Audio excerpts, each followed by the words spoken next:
ఇక 2 రోజుల క్రితం కూడా AP deputy CM Pawan Kalyan కూడా మీడియా చిట్ చాట్లో జగన్ అరెస్టుపై వ్యాఖ్యలు చేసినట్లు తెలుస్తోంది. ఈ విషయాలు అన్నీ తెలుసుకున్న జగన్ తాడేపల్లి వైపు వచ్చేందుకు కూడా సిద్ధంగా లేరనే మాట వినిపిస్తోంది. లేని మద్యం కేసులో తప్పుడు కేసులు పెట్టి అక్రమ అరెస్టులు చేస్తున్నారని మీడియా ముందు ఆరోపిస్తున్న జగన్ ఎంపీ మిథున్ రెడ్డి అరెస్టు తరువాత కనిపించడం లేదు. వారం రోజులుగా అత్యంత సన్నిహితులతో మాత్రమే జగన్ చర్చలు జరుపుతున్నట్లు తెలుస్తోంది.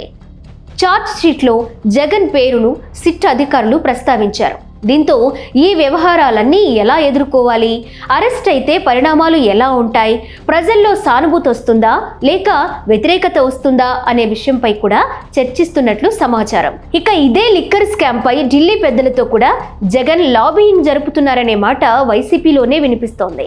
ప్రతి మంగళవారం తాడేపల్లి వచ్చి గురువారం తిరిగి బెంగళూరు వెళ్ళిపోతున్నారు జగన్.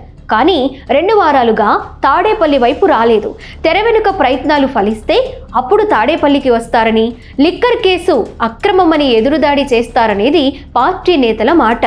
ప్రస్తుతం ఎంపీ నిరంజన్ రెడ్డి సారథ్యంలో వైసీపీ లీగల్ టీం ఈ లిక్కర్ కేసుపై తలమునకలై ఉన్నట్లు తెలుస్తోంది.